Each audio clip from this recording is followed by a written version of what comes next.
Alors, Florence Alexis, aujourd'hui, il est question d'une relique, une fameuse relique, dont plusieurs pays revendiquent la paternité.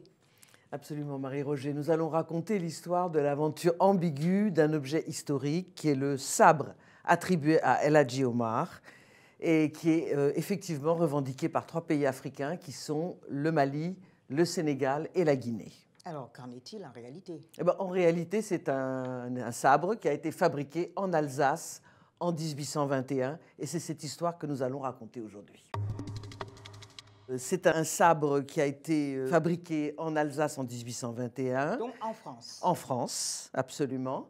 Et qui va être probablement offert au cours de la conquête coloniale française au Sénégal à un chef religieux qui s'appelle donc El Hadji Omar et qui va devenir une figure à la fois religieuse de l'histoire du Sénégal, mais aussi une figure de la résistance à la France. Et il est saisi, comme tous ces objets qui sont controversés aujourd'hui, comme le trône de Béhanzin dont nous avons parlé précédemment, il est saisi lors de la prise de ses goûts en 1890 par le colonel Louis Archinard, qui va la remettre au musée de l'armée, le musée des Invalides aujourd'hui, en 1909, quelques années plus tard.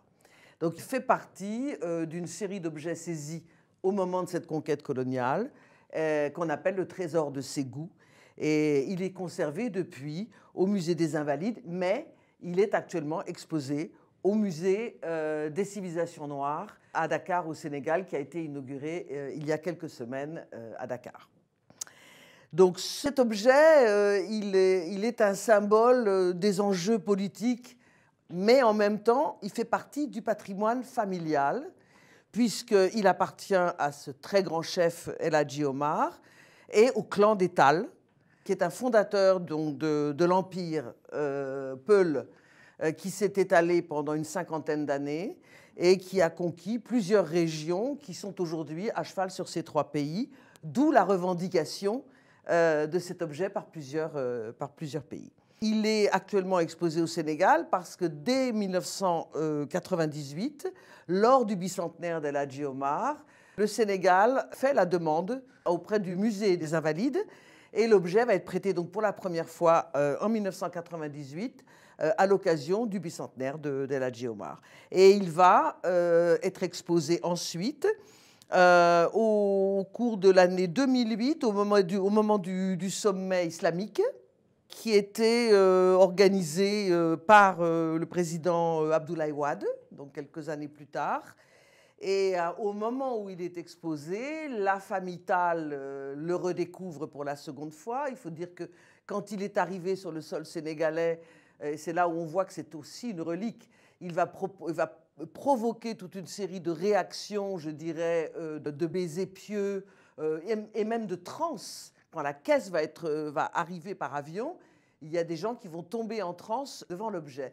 Donc il réunit l'histoire coloniale de la France et de tout l'Ouest africain, pourrait-on dire. Et il a été, dès 1998, revendiqué par la famille Tall elle-même, qui considère que c'est un objet familial, donc un patrimoine familial.